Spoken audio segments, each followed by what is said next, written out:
Hello, everybody, and welcome to the Dr. Music Podcast. Once again, I want to send out a special thank you to my subscribers. If you're not a subscriber yet, please consider hitting that button if you like what you see. And my guest today, Stoffers from Lord of the Lost. Pi is the guitarist for Lord of the Lost. Was started as a solo project in 2010, has turned into a highly successful band that has found themselves near the top of the charts, finalists for the Eurovision Song Contest, which is unheard of for a metal band, and performing for tens of thousands of some of the biggest stages in the world, including the prestigious Wacken Open Air Festival in their native Germany. Lord of the Lost will release live at Wacken Open Air on August 2nd on Napalm Records. There is a CD, DVD, Blu-ray package available, and I highly recommend getting not just the CD, but the DVD or the Blu-ray because it's the band you have to see as well as hear. Uh, Pi, welcome. Thank you so much for being here. Yeah, thanks for having me. You said everything that I can just put my name under. Thank you. Thanks for that. I mean, you should see us. We are actually going on tour in the US, but Yes, I guess we will be talking about that, so I don't want to get awesome. ahead of myself here. That is great news, and I can't wait to talk about that because, like I say, I've seen the show at Wacken, and wow, it's a sight. The aesthetic is there. You know, you're color schemed. You look a unit. You're strong. Of course, the sound is all there. You guys sound great, and you're a tight band, which is most important for me at least. But man, that visual, it's stunning. You guys are stunning to look at. It's all great. And on that big stage at Wacken, tell me about the Wacken experience. It had to be a dream gig, right? It's in your native Germany. It's the gig you dreamed about as a kid, right? I mean, it was amazing. I mean, first time looking at the footage, I had the same experience because I didn't see the show until then. I was on stage. I didn't see Right, shit because I right, I've seen darkness and the first few rows and my right, bandmate. right. That's it. But when you then look back at the footage, you realize what you just did, and you realize how the show looked because I mean I wasn't aware of a lot of things. I which I then realized it looked so unbelievably big, and that is something. And with every year that where we do new stuff like playing Wacken at night, or the same year we played Hellfest in France, which is also a huge festival, Mhm. or doing Eurovision, which by the way happened. All of that happened in the same year, which is Crazy. mind blowing, too much to fathom, and also something that I'm still processing. Um, all these things and traveling to new countries and whatnot. Every time when I am able to take a step back and look at the bigger picture, I'm like, how did this happen? And because I never, for me as a young guitar player starting out, like 15, no, 16 years ago when I started playing guitar, Mhm. I wasn't even I wasn't even imagining stuff like that. I wasn't even imagining like playing in a professional band because it was too crazy for me. I was like, this is not gonna happen. And that's okay. I was okay with that. It's Yeah. like I was miserable. I was just thinking that that would never happen. And then the events came to me and it was like, this is weird, but Wow. great. So yeah, it is great, and it's great to see you out there. Especially as young as you are. It's great to have those experiences. Now, I mean, I can't imagine. You're already a seasoned veteran. I mean, it's crazy. Seriously, when I say the biggest stages in the world, I'm talking about the biggest stage in the world, Hellfest and Wacken, and but the Iron Maiden tour, Oh uh, yeah. put you in front of a lot of people on a lot of large stages, and I watch Wacken and the tens of thousands, if not, over 100,000 people there. It sure does look that way. And I'm looking at it and they're all focused on you. It's not like they're there waiting for the next band. They are there for Lord of the Lost. They are into it. Hands are in the air, singing along. It's a beautiful thing, man. It had to be spine tingling for It sure. was. Yeah, yeah, yeah. I mean, we played at night. We played at like quarter past midnight or something. So the people that are there, they really want it. They want to party. They want to listen. They want the songs. They want Mhm. to see you. And which to me, Wacken obviously is the metal festival, right? On Earth. Totally. There are a few metal festivals, obviously, but every metalhead knows Wacken Yes, or should know Wacken. absolutely. Um, and I mean, I know all the videos from bands playing at Wacken from YouTube from the years back, and the people that are there, this is I don't know where to start and where to end because it was really amazing. And looking at the stream and the because it was also for T-Mobile a stream, like live stream, Right. and looking at the DVD footage, then it was yeah, that was really amazing. It really is. It really is. And I notice on the video you guys huddle before you go out there. Put me in the huddle. What is said in the huddle there? Uh how do you prepare for something like that? Was the mood lightened? It seems like it was. Yeah, yeah. Put me in that huddle. The huddle is usually where we come together in our bass player class. He's talking a lot, but never about the show. Or what he's never he's it's so random what he says, and he never plans it. So this is always a guarantee to take you out of your headspace of maybe being nervous, maybe being yeah, nervous about things that might go wrong because there's always something going wrong, which is fine. Right. But especially during a show like this or before a show like this, you are yeah, you aren't that seasoned veteran that you usually are. You're like a bit nervous, which doesn't usually happen. Right. But there were a lot of people there where you want to yeah, kind of prove yourself as well. I mean, the Maiden guys were still there. Um, Friends of mine were there, like my partner was there. So many people were there where you're like, this needs to be good for them, not only for me. And then when you're in that huddle and class talks shit about, yeah, not safe for work stuff, Right, right. um, it's just funny. And then we yell at each other like Lord of the Lost and three times, and then which was the biggest thing, the production manager of Iron Maiden, which we've known by then for 2 years, Right. and we actually became somewhat friends, like have a great relationship with them. Um, he came to us and was looking at us like, "Why aren't you on stage already?" And we were like, "Yeah, we still have 1 minute to go." And what he did on the Maiden tour every night for us was like standing side stage and having his flashlight and lighting us the way on stage. Awesome. And he even though he was could have gone to Hamburg already to his hotel because they finished. Right. He came to us, wished us good luck, stood side stage, turned on his flashlight, and lit us the way on stage. That was the coolest moment ever. I'm actually getting goosebumps right now thinking See, about that. And that was such a cool moment. And yeah, that was all. I just include that now in part of the huddle because it was like this whole very important happening right before the show.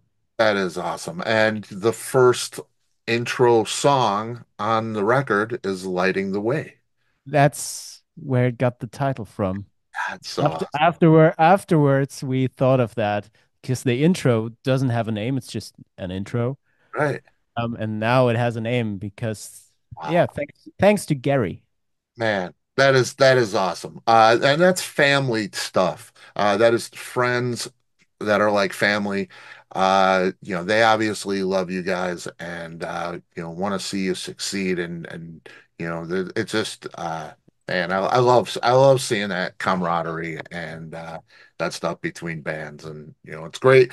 Maiden, probably my favorite band over time. I absolutely love Maiden. So that's a dream collaboration there with you guys for sure. Assure you, they are all great, band and crew. We had really 2 years of touring summers. We had the best of times with them. Man, that's so great to hear. So great to hear. Um, you're coming out there. It's a huge stage. The production's large. I mean, you're used to that with the Maiden gigs, but is it different for you? And this is a technical question in your in-ear. What you're getting in your mix for a show like that, does it change from when you go from a club show to a Wacken show? It's got to change what you get in your in-ear, right? What was in your ear in your monitor for Wacken that's usually not maybe? Yeah, well, usually in my in-ears, there's always obviously my instruments, so guitar and my vocal. There's Chris's vocal, so lead vocal. There's keys. Um, there's Chris's guitar, bass, and a click track, and our tracks from the laptop. Um, which I know is a huge debate online, It but is. the laptop isn't something where we could just play it ourselves. It's like if we want to play that shit, there should be a choir, an orchestra, and a few sound effects guys on stage as well. So chill. Right. Um, but obviously important and click track as well. But but And but tell that me, way, I yeah, don't. yeah, yeah, yeah. Uh, we, I'm we coming to that. Yeah, I mean, we have to address that. Who was it? I don't want to name names anyway. Lost the laptop, couldn't play the show. Canceled the show. If you lost the laptop, would you guys cancel? I don't think so. No, I don't think so either. no. It would be very different in a way for Yeah, us, mainly. but it would be Uh, wrong and club it, like, man. It no, would no, be. no. Club, it would be just, wow, that's punk. Yeah, well, yeah, yeah, and that'd be cool. Yeah, I'd love that. No, we wouldn't cancel. No, Okay. I wouldn't cancel. Yeah, yeah. Yeah. Good for you. Uh, Yeah, yeah. Obviously, we still have a drummer who knows how to hold a beat. yeah, Because after all, and that's where I'm getting to your question now, on huge stages like that, yeah.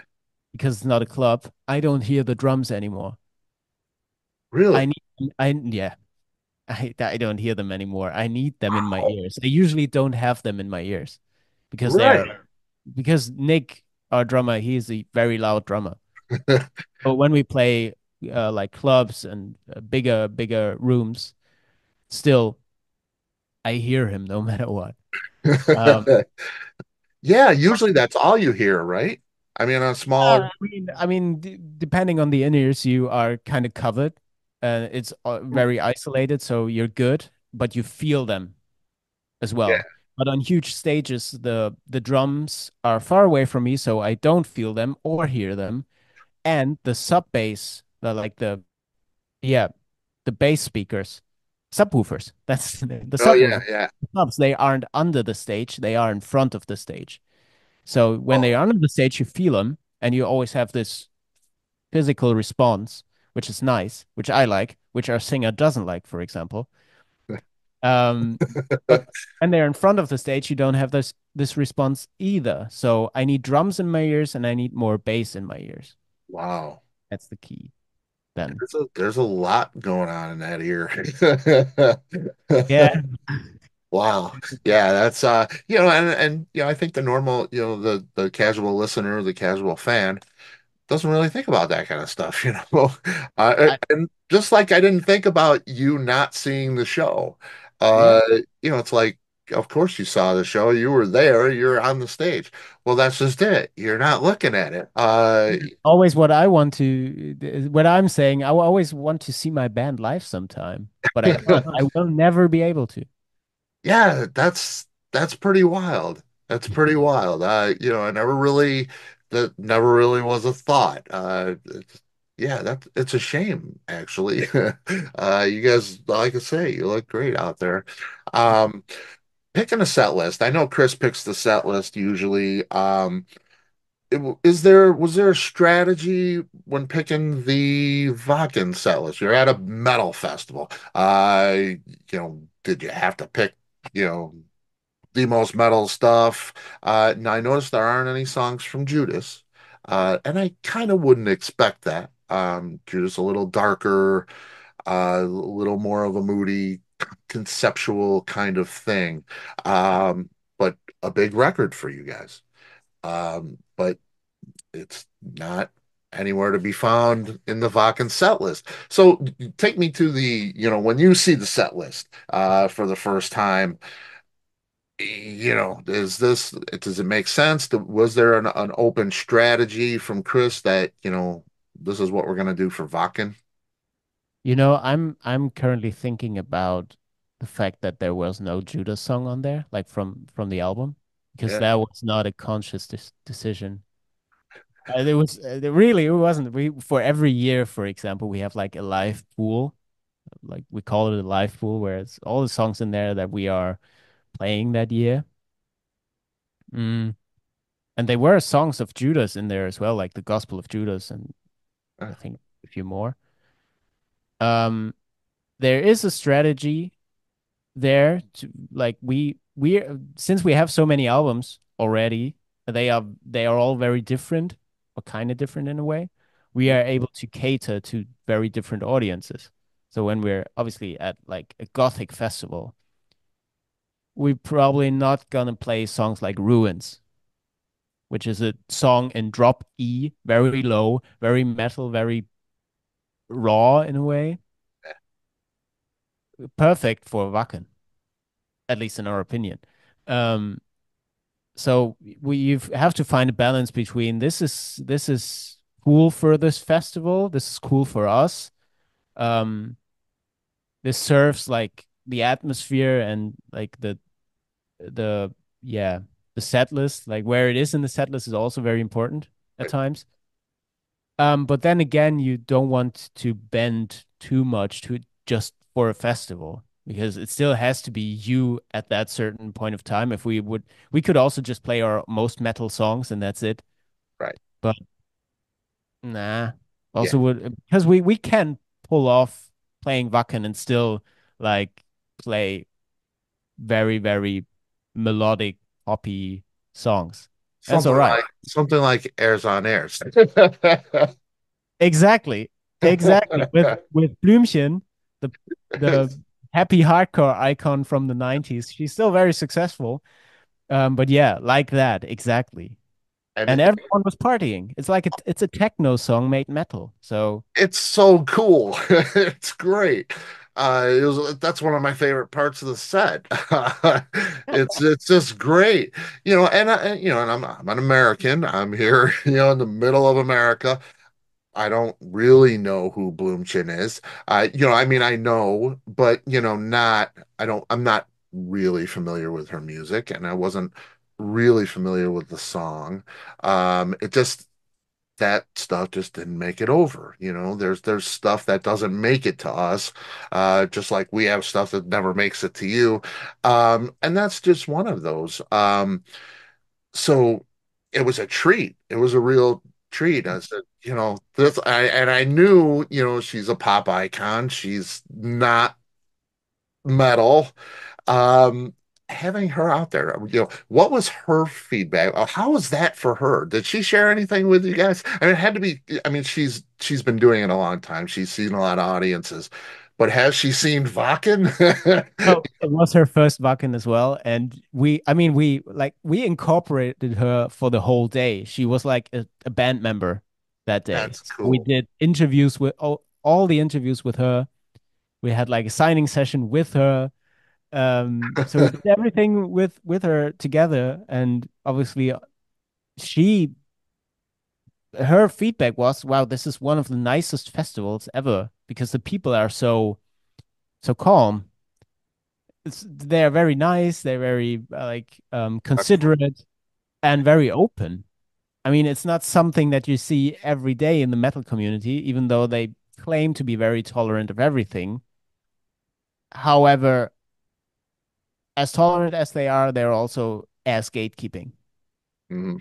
And especially on a festival like Wacken, where there are like quote unquote true bands playing, Right.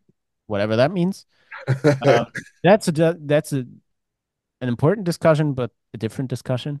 Mhm. Um, it was something really really fun for her and for us as well to see and to prove that it works, Yeah. especially from a band that's also considered not true at all and not metal by Yeah. a lot of people. It was kind of fun. Yeah. Yeah, I love it. But that's what I think that's what I really like about Lord of the Lost. It's I got metal. There's plenty out there if you want, just hardcore metal every time. Um, but you guys do something different each time. And I grew up, I'm an old guy, obviously. I grew up in the 80s, early 80s with new wave and things like that. I hear a lot of that with you guys. I hear Depeche Mode and I hear even, things like The Fix and, all of those early new wave bands, which I really like. I can hear Duran Duran and not just because of the cover, which is great, but I hear that in the Lord of the Lost music, your original music. I hear those influences coming out, and it's obvious that somebody in the band likes that stuff because it's coming through. And I love that. To a degree, all of us love very, very different genres, not just metal, but all of us are like into 80s stuff, whether it be like the early metal stuff from the 80s or like proper electronic 80s music, new wave, Mhm. like Depeche Mode is huge for for us.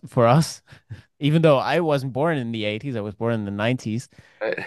Even though 80s music is more for me than 90s music, for example.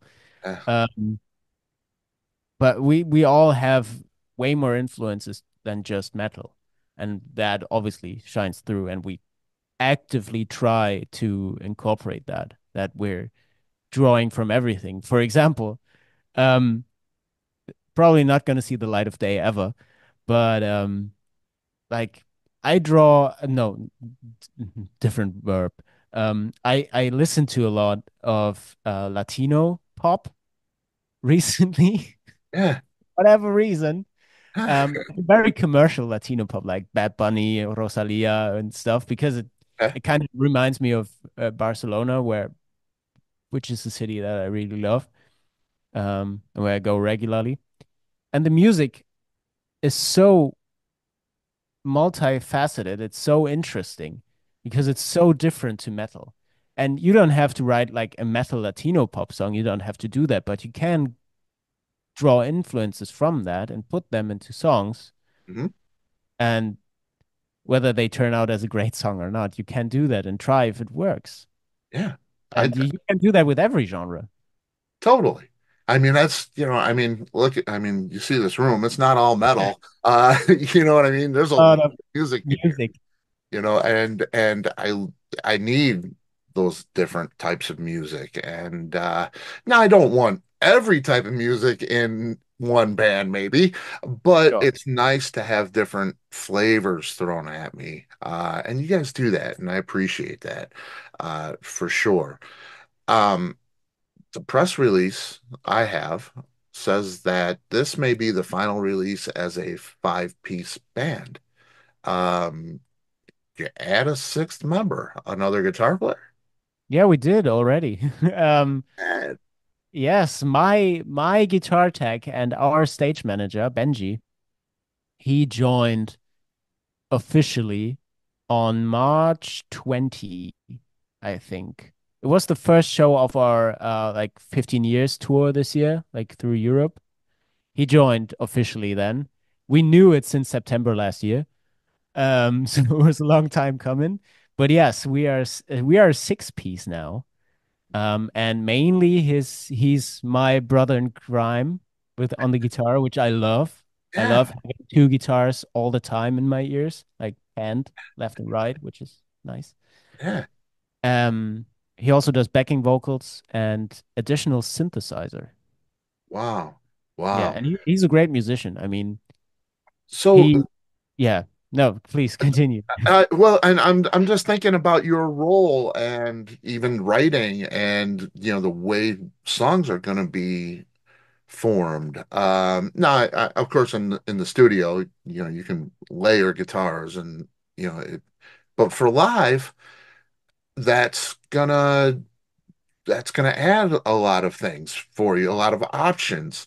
How does that change for the writing process and for your role and picking guitar parts and I play this, you play that, we'll trade off, we'll play together, all these kinds of things. Have you talked about that? Of course we did. Yeah, yeah, I mean, we had to, preparing for a tour, we had to Right, talk right. about who plays what. Um, However, it's really, really uncomplicated.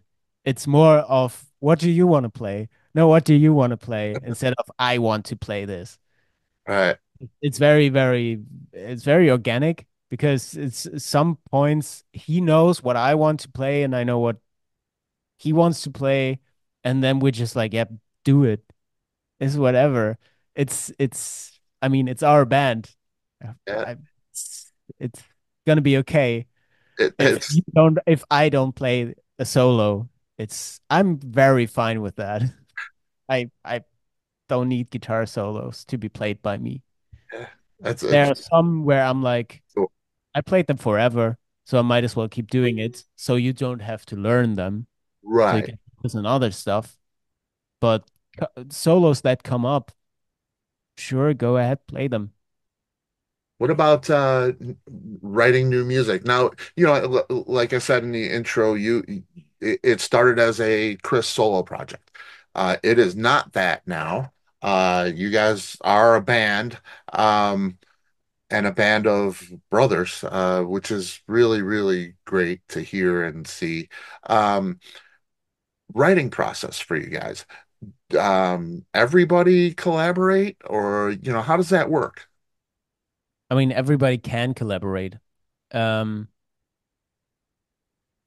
it's funny because that you asked because we are in the middle of writing process right now because we have to carry on It's good with stuff. news. Good news. Yeah, yeah. Well, I'll go there. Did it change?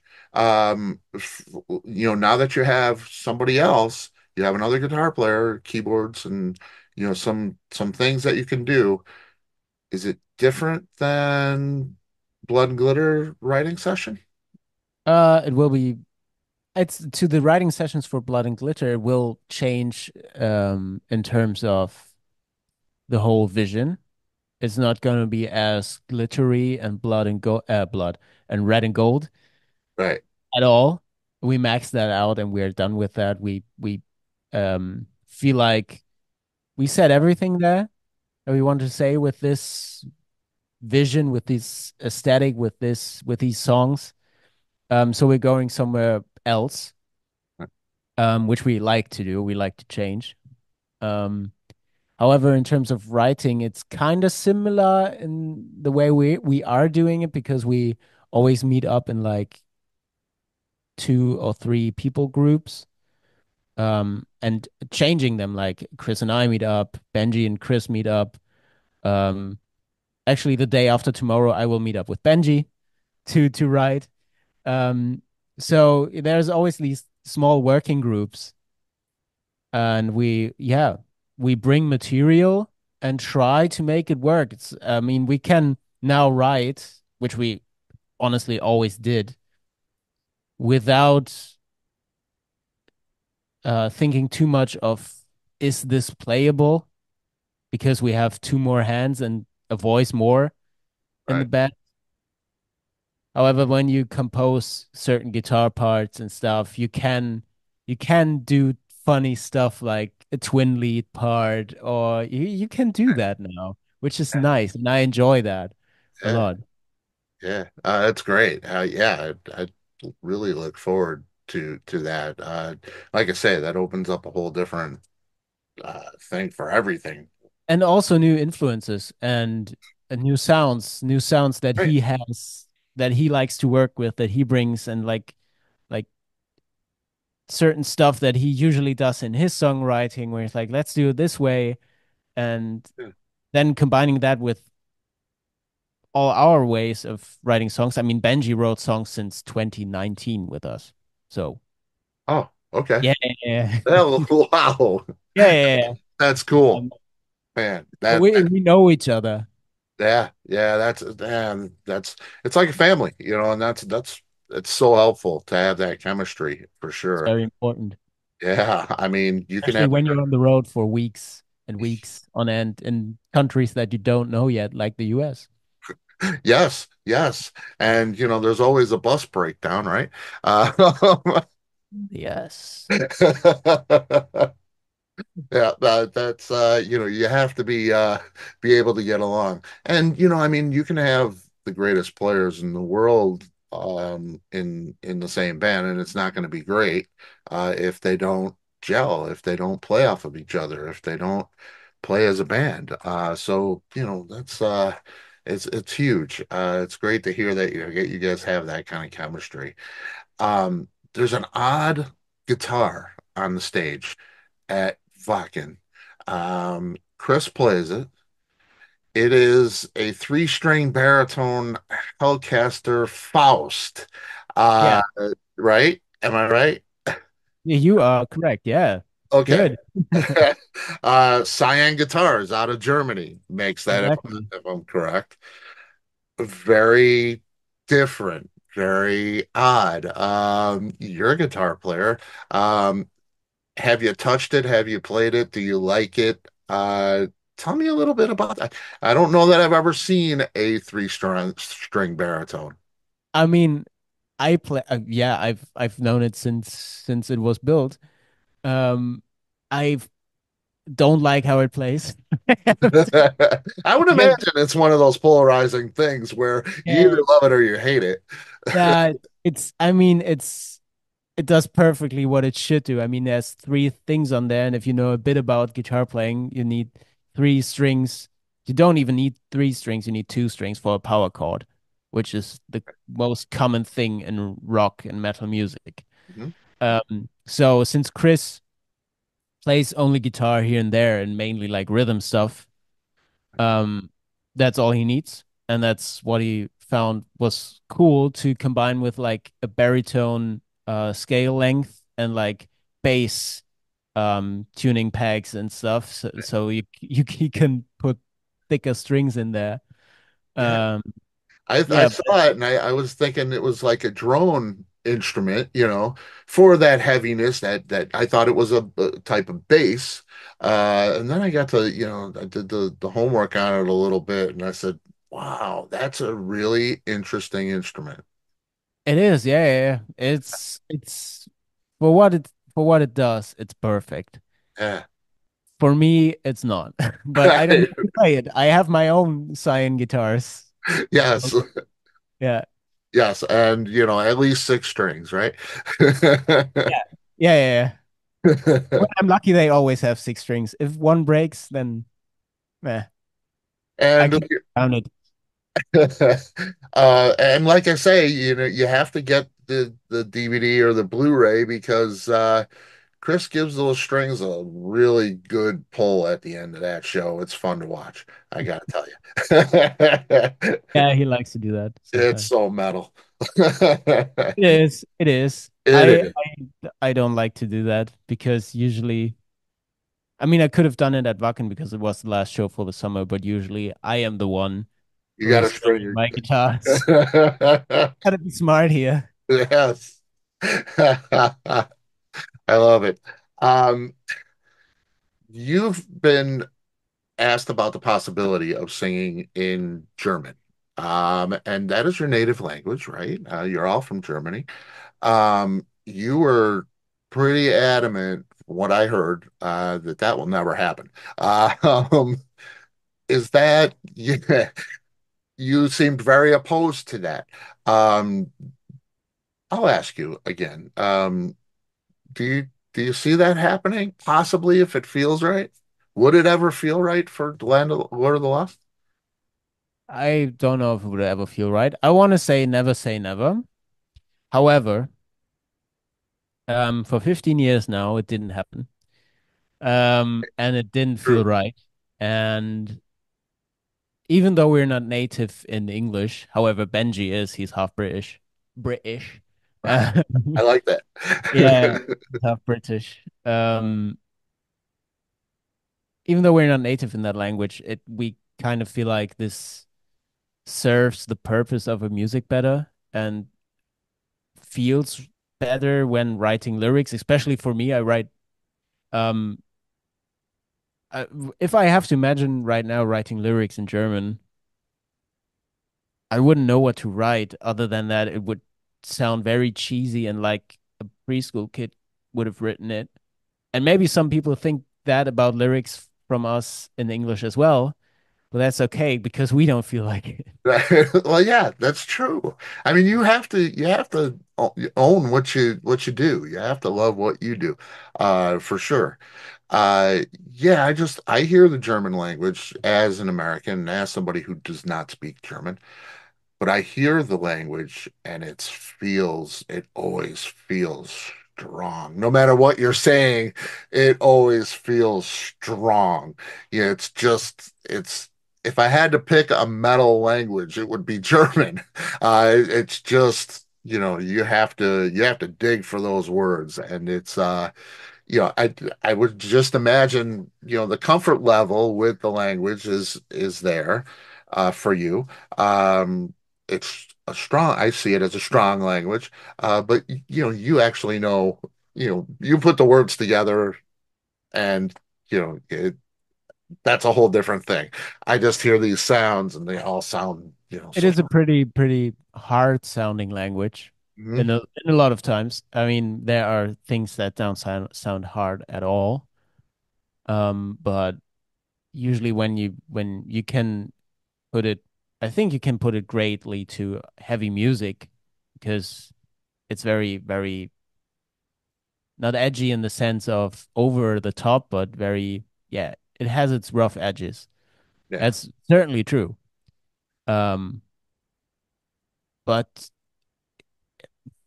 I don't, I would never, no, I would, I won't, don't want to say never, but I wouldn't really feel comfortable with that right Yeah. now.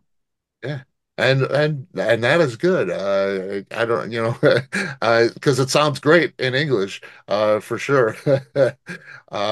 You mentioned different influences, and I notice on what album was it? The orchestrated album. It was the Swan third one. song. Um, You mean but Swan song? yeah, Swan Song's three. You do 433, the John Cage thing, and but I have a son very involved. He's a music teacher, bass player. He studied that, so I know I was familiar with that. I was familiar with that concept and that experimental. Um, there is no silence, no such thing. All of that concept. It's very schooled. It's very, if you don't have a music education, you're probably not familiar with what that is. So when I saw that, I said, this is a seasoned musicianship thing. It's not something you you know uh, you know. I mean, most people listen to it think it's a joke or it's and I get that. Um, but if you're a musician that has seen any kind of higher education, there's more to it. So I saw it and I thought there's an integrity to that. Um, so and I know that Chris is a classical cellist to begin with. Yeah, So that influence into the band, is that something that classical influence? Because I know you guys are, that early 80s new wave, or you have, I know you're big Bring Me the Horizon type of, heavier, heck yeah. metalcore stuff. Do you see that classical influence? Because I see it on, I saw the 433 on there. Do you see the classical influence coming in and joining the other influences? Of course, yeah. I mean, Yeah. first and foremost, this love for classical music and classical arrangements was the starting point of those Swan Songs albums, where it's like we have a few songs of ours rearranged for an orchestra, but we also write dedicated songs for this project. So this is how that started, was out of love for classical music. So there's great influence there, and also for um regular albums, I should say. Um, there's always like elements of an orchestra in form of instruments in there, or a choir, and especially now writing new stuff with what we want to do, there seems to be a lot of influence. Yeah, Yeah. now that I'm thinking about it. Yeah, but which now you notice it's not something that always consciously happens. But when it's when it happens this unconsciously, it has to be there because it just comes naturally. Yeah. And that's great. And I think a lot of that being American, and seeing and going to Europe on a few occasions, and my son spent time studying in Europe for a short period. It's valued, the classical education, music education is valued and it's taught. Not so much here. You can get it if you want it, Yeah. but it's not freely given. I Uh, mean, I don't have it either. yeah, I well, know, I know shit about theory. I can use my ears and put them to work and listen to something and then play it. Yeah, I can do that. But if you put like a sheet of music in front of me, I'm like, those are nice symbols, man. I obviously I know it to some degree, so I'm not completely lost when people talk to me about some things. right. But when it comes to composing music, Yeah. I'm Yeah. out. Yeah. Yeah. And but I mean, that's the great mix that we've been talking about is, you have, Chris who has that classical background. Uh, you don't. He may not appreciate what you like as, in the same ways that, or he may see it differently than you see it, so it's just it's a great Yeah, mix. yeah. And things can happen that are very counterintuitive to what music theory would say. Mhm. But if you don't know it, if you don't know the rule, Right, then you will break it. You will right. break it.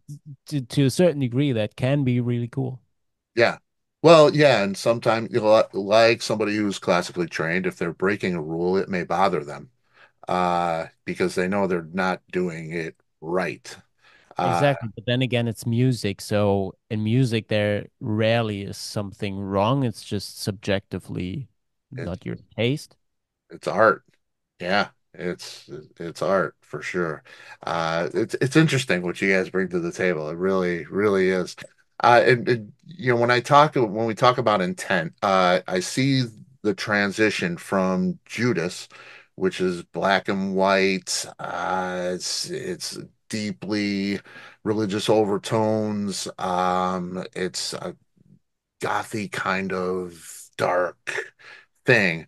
And then we move into Blood and Glitter, and it's, Peter Gabriel like costumes. It's the Queen and Bowie thing, and I'm a photographer, so the Mick Rock influence is Yes. not foreign to me. Loved it, loved it, loved it. Um, Highly respectable in my world. So, was it a conscious decision to say, before you go into writing, even, okay, we did that. Now we're going to do this? Or is it more organic, to where, we're going to get away from that and move into something else, and then it develops into what it is? So, like you've done Blood and Glitter, you said you're going to move away from that because you wore it out, or you've tapped it all out. Do you make up your mind on a concept and then write to it, or do you just start writing and it develops? Uh, Both in a way, which is weird. I mean, after Judas, for example, we actually during a video shoot for one of the songs, during the Viva Vendetta video shoot, which is this Western style video, we were sitting in a hotel room and actually talking about um what's to come in the coming years. You know, what we want to do. Not necessarily just album concepts, but in general. Yeah, And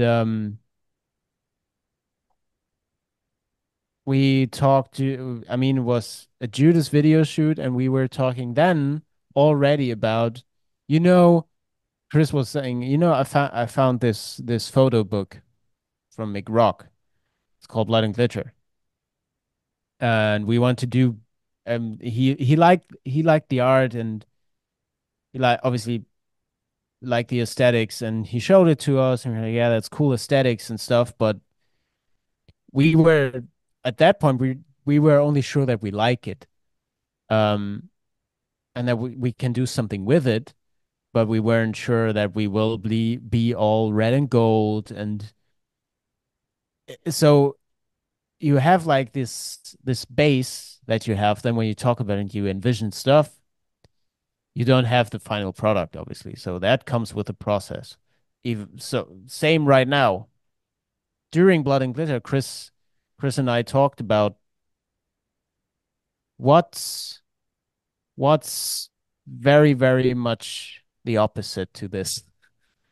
And then we went from there and we're talking about stuff. And now we are at a point where it's like very different, very us.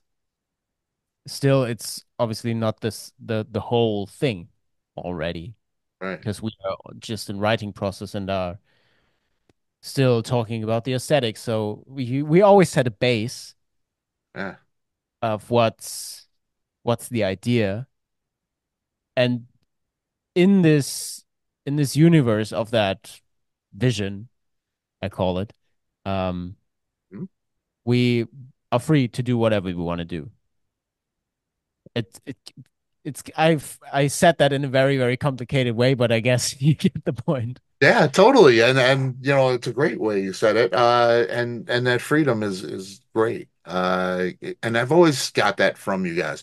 That this band's gonna do whatever. That does, they're definitely not doing it to get a bigger fan base, or to please some record company, or they're doing what they love to do, like it or not like it. And I think there is a possibility, and and somehow I like this. There is a possibility that I may not like the next record as much, Of uh, course there is, yeah. but I like that. I mean, I don't want. blood and glitter again. Yet, You you know know, what I there's always this thing. Sorry that I'm interrupting, but mean? there's always this thing where, like, yeah, this was your best album, and blah blah blah, do this again. But think of the artist here. We've done that album already that you Yeah. maybe like the best, and um, public service announcement. You can always listen to that record. Right. Oh, you can always do that. However, we've probably spent more time on that record than you have. And we want to do different stuff. It's like you ate pizza for a year. Tell me that you want to eat pizza for another year. I Right. don't want to. If you do, good for you. And there are plenty of people that still eat pizza, or quote unquote make the same music, Yeah. uh, in a way. And for some people that works. For Yeah. us, it does.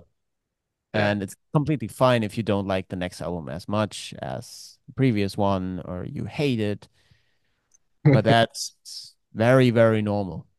Yeah. And I think that's okay with you, and that would be okay with me. Yeah. That's okay. But I respect the fact that you're moving on. You're doing something different, and exploring yourselves, which is great. Uh, Yeah. Tell me about coming to America. You guys are getting ready to tour. I know that can be complicated coming to America, visas and all that stuff. It's Yeah, you know, expensive, you know. it's it's super expensive. Yeah. I mean, we're not a band anymore that like we don't drive in our own cars to our gigs, you know. We are able to afford some form of transportation and stuff, so we're not like a rookie band anymore. So we're a business Yeah. that obviously has funds to do stuff. However, we're also a business that needs to um yeah, be profitable in a way because it's far more than just five or six people in school that want to do their hobby. No, we pay crew, we pay a lot of for a lot of merch being produced and stuff. So it's running. And in business terms, you would say the US is a pretty huge invest. Because and a risky one because it's very expensive to go there and you don't know what the turnup is. You can calculate to some degree, but it's very expensive. The visas, and we are still very DIY. That I, for the past 6 months, was in charge of our US visas and getting them, which Oh, I don't ever want to do that again. that's the hardest I job learned in it the the hard world. way that sometimes DIY is not the way to go. But hey, with That that, is that's a job that nobody should be burdened with. I know I only wanted to make music. But yeah, it happened, and we've never properly toured the US, so I've never been to the US. So it's going to be an adventure, and I'm looking forward to to the moment when we are there and when we have set up for the first show. Then I'm good. Right now, I'm kind of nervous, kind of excited as well. We're going to a lot of cool places, playing the Roxy in LA, which is sold out. We're playing on my birthday in New York, which is nice. And I guess it's a very cool adventure. But while we've seen so much already, but still there's always something new. And I guess this will be a pretty, yeah, important thing to do. Yeah, it's you're gonna love it. Because we're gonna love you here. That's for sure. There's some great metal communities, and the music people uh are will embrace what you do for sure. Because we see you over there, in Europe and everywhere else, but we haven't gotten a chance yet to Yeah, it's have you about here. time. It's So about time. it's a lot. I know a lot of people have been waiting. So it's really cool. It's really cool. I'm Uh, looking forward to that. but you'll have other dates. Yeah, yeah, we're playing 12 shows, I think, in 10 in the US and 2 in Canada. Okay. Yeah. So if you have the chance, let us know. Come along, and everybody's listening. We're in the US in September. I'm really looking forward to seeing you. Yeah. It's so cool. That's so cool. Um, you play Wacken in front of all of those people. You've done all these big stages. What's you're coming to America. You've never been here. Is there a particular place that, I ask other people this like that live here, and it's always Madison Square Garden. That's kind of the thing. Um, but is there, like you mentioned the Roxy. You obviously, that is it's a gig, it's a cool gig for you. Um, those types of places. Anywhere else? The whiskey is right there in LA. Yeah, yeah, the Whiskey A Go-Go's. Right, I mean, everybody knows that. The Troubadour, right. everybody knows that. Red Rocks Amphitheater Mm, is a big one. I mean, literally a big one, but everybody knows this from various genres of music. Everybody's playing there. really, Like, really cool venue. yeah, that super cool. And Madison, I mean, yeah, Madison Square Garden is something very, very cool. But here we are again, and in the moment where I'm like, yeah, that's never gonna happen. Uh, I don't know. I that really don't never know. word is really bad, man. I will be happy when it happens. Yes, You yes, can bet on that I will be very happy. But for now, I'm happy about the Roxy being sold out because that is cool. I've seen videos online before I even really played guitar, but I wanted to play guitar. Um, by Guns N' Roses playing there. I was like, that was in 60, no, 86 or something, 87. So when they were starting out Yeah, ish, um, and they played that. And for me, it's pretty special to play that as well then and yeah, sell it out. That's yeah, cool. yeah. It is extremely cool. It'll be great to have you here anywhere you play. Pi, it's been awesome. Thank you so much. Yeah, thanks for the nice talk. Yeah, it's great, man. I hope we can do it again. Next album's being written. So Yeah, yeah. Talk to you next year. yeah, awesome. That's too cool. Bye. Thank you. Lord of the Lost.de. We can get all that information. You can even pre-order the album and the DVD or Blu-ray. You definitely want to do that, like I said. Uh Bye, Stoffers. Thank you so much. Thanks. All Bye. right. I'll talk to you. Bye.